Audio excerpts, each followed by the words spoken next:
Hi, my name is Diane Casotto, and I'm going to be talking about Hyperdocs and distance learning and how well they go together. The first thing I'm going to tell you is a little bit about myself. I have been an elementary teacher for over 20 years with a little bit of summer school teaching in middle school. You have access to my blog and my class website here on the slides. To access these, you can later go to bit.ly/hyperdocs with a capital D and capital L for distance learning.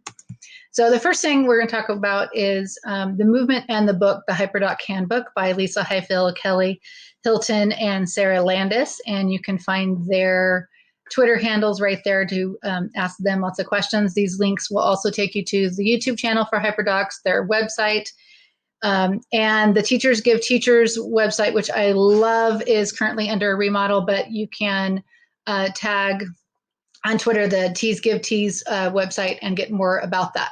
I found out about Hyperdocs several years ago, and it has changed my teaching in the classroom. And so when we moved to distance learning, it made life so much easier because I already had a bunch of things planned and done videos and a way of teaching that my students were already comfortable with. So all they had to do was, now they did it at home and asked me through the computer instead of in classroom because they were used to doing this way of learning. So what really is Hyperdocs and how does it work? So it's more than just a linked doc that most people think of. So when you think of Hyperdocs, you think of hyperlinks, but really it's much more than that. It involves exploration and application and reflection, but there's also some explanation, and it's a great way to use collaboration. So there's many different templates that you see if you go to the Hyperdocs website. But one of the things that is the very, very basic is the idea of engaging the students, exploring them with your information, and then applying what they know. So that is the very, very basic. You give them some kind of, like, say, picture or sentence and ask them to give you information. Then you give them the information. So you could give them the information using a video. A lot of mine, I record my own videos. Sometimes I've recorded them in class while I'm teaching. So you have student interaction from previous classes, and then I put it out to this year's class.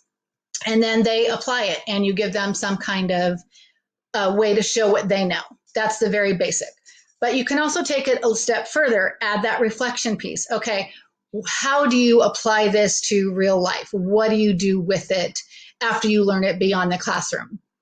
So there's your reflection piece. The collaboration piece, I do a lot of, okay, we're going to take what you did, how you applied it, you're going to make some kind of, say, slideshow or presentation. We're going to put it together in a class Padlet or a class Flipgrid, and now I want you to apply to other people's. And so now we're collaborating on what did everybody else know. The explanation piece, you can add to the Flipgrid side of it and have them do a video of how do they learn fractions or what did they learn about World War II, and then now reply to each other through video. Great way to do it home, but this is all in one document. So I created a couple of documents for you to look at here. So here's some that I've done. Now these are mostly specifically 4th, 5th, and 6th grade, because that's where my primary is. But a lot of these can be tweaked. My first one, my failure to success one, actually has been used in all kinds of grade levels. This one specifically was made for 6th grade. And that's only because right here in the middle, I've put in a 6th grade level News ELA article. So what they've done here is this is the Explore Explain model. And they've watched at least 2 separate videos. And most of the kids will watch all 5. And these are just fun videos that have to do with success. And I've got a Meet the Robinsons Disney clip on there, Zootopia clip on there. Just some fun things that get them thinking about characters who have struggled. Then they've read this article having to do with what people who have failed. Over here on the right-hand side, which is how it's the Hyperdoc, because on the left, you've got what am I doing as the teacher? On the right, what are the students doing? And you've got their tasks. So they have to find their own image. So it's not just regurgitate, what did I say? Well, now they have to find an image that they like having to do with success. And so it's making them think beyond, oh, I'm just clicking on little links. For the explain, this is our Padlet of famous failure. So I've collected a bunch of articles about different, all kinds of different people. On the right, they're going to choose one that they researched in these famous failures. Then they put it together in the class slideshow. And if you click on this link, then you can see all the different slideshows. Here's our apply. They're going to take these videos that they watch. They're going to take this famous person. They're going to create some kind of presentation beyond just one slideshow about one person. I gave them some options in the show what you know, but they can also do any kind of presentation that they want. My class is very big on choice. So again, if you're doing this at home, come up with something imaginative that they could do. And then they're going to put it together in some kind of way that you would show in class. So that one's for just that one. Another one that we've done, this one actually a lot of, I'm getting contacted regularly for this one.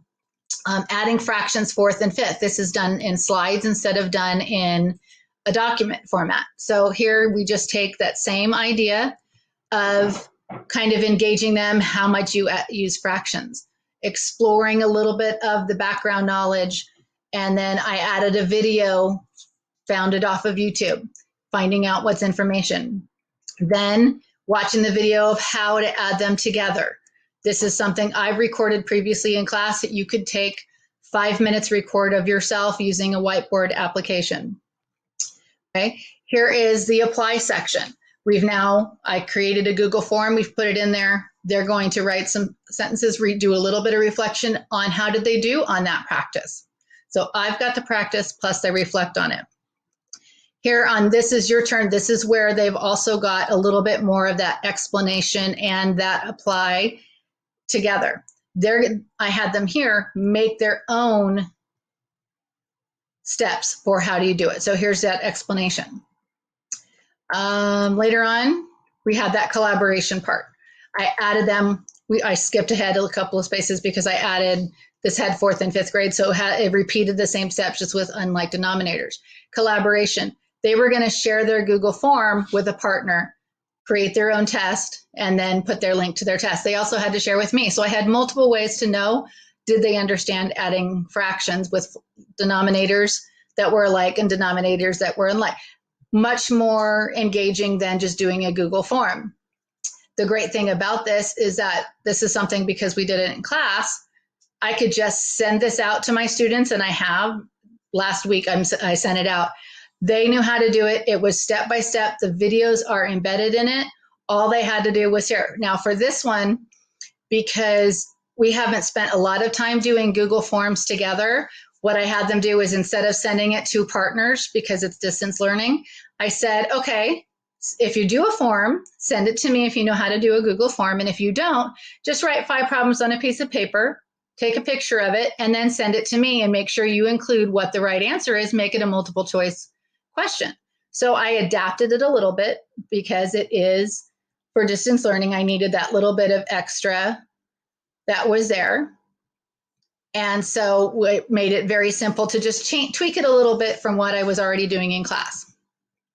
Okay, and then we have that extra reflection piece. How could you apply it to your real life? So those are just a couple of the ones that I've had. There's a couple more on here. Once the Teachers Give Teachers website is up and going again, there are so many that you can find. I know my fractions ones are on there. I think the nonfiction point of view is on there. I'm pretty sure my failure leads to success is on there based on how many people I get asking for access. If you do use these, please use file, make a copy, and then make sure you get your links your own. I've had a couple people that forgot, and then I get random kid answers that I don't know, which is not a problem, but you probably want your own kid information. So you are welcome to anything I have access to.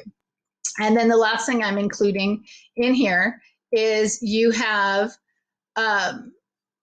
extra resources here. Matt Miller, just that textbook. Jennifer Gonzalez, Cult of Pedagogy or Pedagogy. She's researched it, and you can say it either way.